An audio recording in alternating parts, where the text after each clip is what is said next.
friends, this week on Segue Magic, we're talking about our least favorite media cliches and tropes. Kirsti already has her video up and she mentioned 3 things that probably would have been on my list, so I'm going to repeat them but also give you examples of the worst ones that I've encountered. Number 1, the crooked smile. In 50 Shades of Grey, I think E.L. James was trying to tell us that Christian Grey had a crooked smile, but she wrote the weirdest things about it. For instance, she said that his mouth formed a crooked straight line, also that his mouth twisted in humor. To see people try and recreate those faces, you can click on this link where we did a thing and we tried and we're pretty damn unsuccessful. In Girl Online, Zoe Suggs / her ghostwriter wrote that the main male character had a crooked smile and several holes on either side of his face.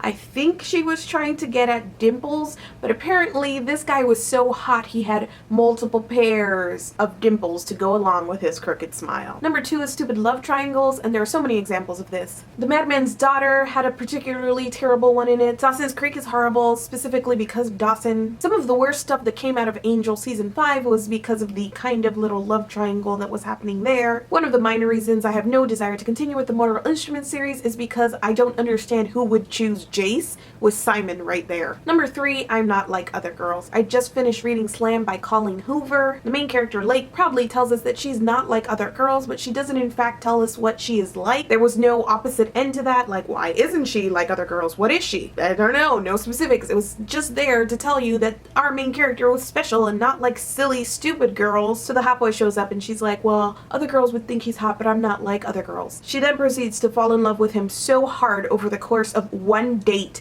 that she considers dropping out of high school for him. Okay, anyway, here are my actual picks. First up, the sassy Latina sidekick. Representation sadly shows up a lot of the times in supporting characters and minor characters because God forbid we have a person of color be the main character. So we have this main character who's probably a white person and she's like, my best friend is so crazy and loud, you guys. She speaks Spanish too. And there's basically no other definition to this character besides loud, crazy, and she speaks Spanish. Probably she wears a lot of bracelets too. If it's a boy, maybe he's gay because double the representation. My least favorite thing about this specifically though is that when you have a character who is Hispanic or a Latino and they speak Spanish, this character will walk around doing things like going, ay Dios mío, or cursing in Spanish. Like if all of speaking Spanish is represented in going, hola, adios, ay Dios mío, or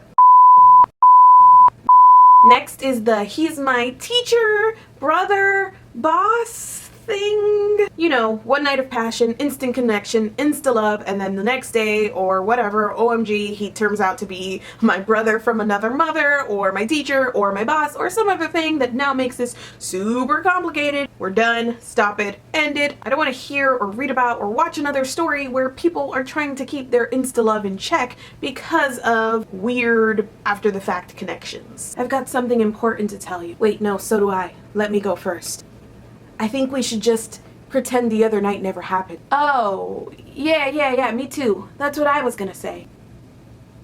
When people on TV or in the movies are on the telephone and they don't say goodbye. In all of my 28 years of living, I have only encountered one person who ever did this, and she was the worst person to ever talk to on the phone, and there were many times where I would keep talking and I would end up talking to myself because she had ended the conversation without saying goodbye. It's the worst. Also, talking on the phone in general is the worst, but also this is the worst. Just say goodbye, dang it. Okay, I could go on for ages, but I'm all out of time. I can't wait to hear what you come up with for your least favorite cliches. Maybe we also share a few answers, specifically if you also hate when people don't say goodbye. Remember that you can post your responses up on Saturday. Make sure to share the link with us, hashtag it Segue Magic so we can find them and put them up in our wrap-up post. I'll see you guys soon.